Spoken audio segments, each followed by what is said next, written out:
Our next storyteller is a journalist, one of the greatest humans I've ever had the pleasure of knowing, a brilliant columnist and journalist on the Sun-Times editorial board. Tonight, he's going to share a vulnerable story about how one neighborhood in particular in Chicago became so much more than just a mailing address by unconditionally welcoming him home. So everybody please give a warm virtual welcome to Ismael Perez.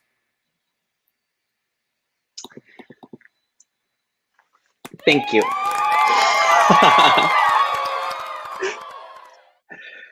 So I would consider myself as someone who loves to take chances. And that's exactly what brought me to Chicago. So, one night I'm laying in bed at 2 a.m, scrolling through Twitter, and I see this job opening for the Chicago Sun-Times. And the tweet is 4 to 5 weeks old. There's no chance I'm going to get it, but what's the worst that can happen? So I apply and I get it. So the worst that could happen is that I'm a millennial with no savings account who has to figure out a way to go to Chicago in like 2 to 3 weeks.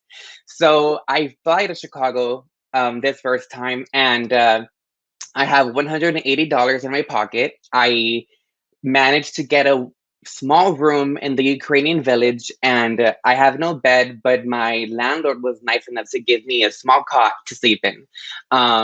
But I was happy, like I come from Laredo, Texas, which is this border town in the very southern of Texas. And I grew up in poverty. I had food stamps and we had no running water at home. So, Chicago with its skyscrapers, its lights, the art was just my American dream. So it was worth it. That first time I was very happy to be here. And then the pandemic happened and I'm back home with my family. But, this second time around, I actually had a year and a couple of months to secure a one-bedroom apartment and savings. And this time we drove up here, and by we, I mean my mom, my brother, and his family. So we were pretty tight, so they wanted to be sure I had everything secured and everything was going to come out great. So, you know, after driving 1,000 miles, we kind of head into downstate Illinois, and we stop at a Walmart, and they get off to stretch their legs, get some rest from the road. And I'm an introvert, so my kind of rest is leave me alone for a couple of minutes so I can refresh my mind. So I, take some heavy breaths, chill down, but it's short lived. Because to my left, there's a couple, like 3 to 4 men in this old Chevy truck with their windows down, and they're laughing, giggling, and looking at me. So immediately my Mexican sixth sense like makes me tense up. I'm getting ready for some kind of attack. Because as a person of color, it's just this feeling you can't really explain, but I'm gonna do my best. My stomach was in knots. I tensed up, and I was just feeling sick. Like I was waiting for an attack, either verbal or physical. You never know how things are gonna happen at the moment. But after a bit, I relaxed because they backed out of their parking spot. But then, right before speeding off, one of the men shouts out of the window, "Illegal!" And I just freeze. Like it was expected, nothing original, but it still did its thing. Everything I took a chance on in life, everything I accomplished just was stripped away from me and my name. Um, but like 80% of the attack was me on against myself, because I ended up hating myself after that comment from them, because in my head I was thinking, they don't even know how good my English is, how well I speak the language. They don't know that I have 2 college degrees. They don't know how much I have accomplished, my awards, or, stuff that does not matter to them because they just look at my brown skin. And I was just, it was enough for my family to pick up on something was off with me after driving 2.5 days with me, like they can pick it up. So, the next 300 miles, I'm still thinking about it and wrestling with myself in my head. And, we get here at 2 in the morning in Chicago, and still my stomach is in knots. Like I was just feeling sick. But I'd say my tense muscles started to relax a bit as soon as the sun came out and we walked to explore the neighborhood, which is Pilsen. There were murals celebrating pro-immigration, pro-LGBT. It was June, Pride Month. I was right in the middle of it.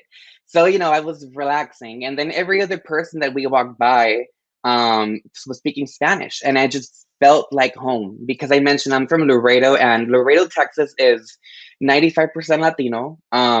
Almost everyone's bilingual. And of course, almost everyone's Mexican. So we kind of shared that cultural thing.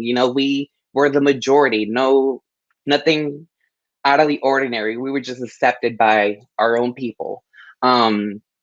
And after walking around, we end up on 18th Street at Canton Regio, and there I find myself like taking back some tacos to gain some energy. And while I'm in my tacos, I feel my sister-in-law touch my hand, and she's like, "Do you hear that? They're playing Selena." And Selena was this very powerful singer, very powerful person. She's a Mexican American from Texas who accomplished great things and broke a lot of barriers. And I'm a big fan. And I felt like my sister-in-law was just trying to reassure me, like, hey, she sensed that I was hurt. And it was her to say, like, hey, this is a sign that it's a good thing we're here. This is something that's good. Even, it's a small thing, but it was something big for me. In a couple of weeks, my family leaves Texas, and I'm walking around, exploring Pilsen, falling in love with Pilsen, getting to know people through interviews. And I find out there's this outdoor Zumba class just a block away from my apartment. And I haven't worked out in years. So after the 60 minutes, I have cramps in my legs. I'm walking funny.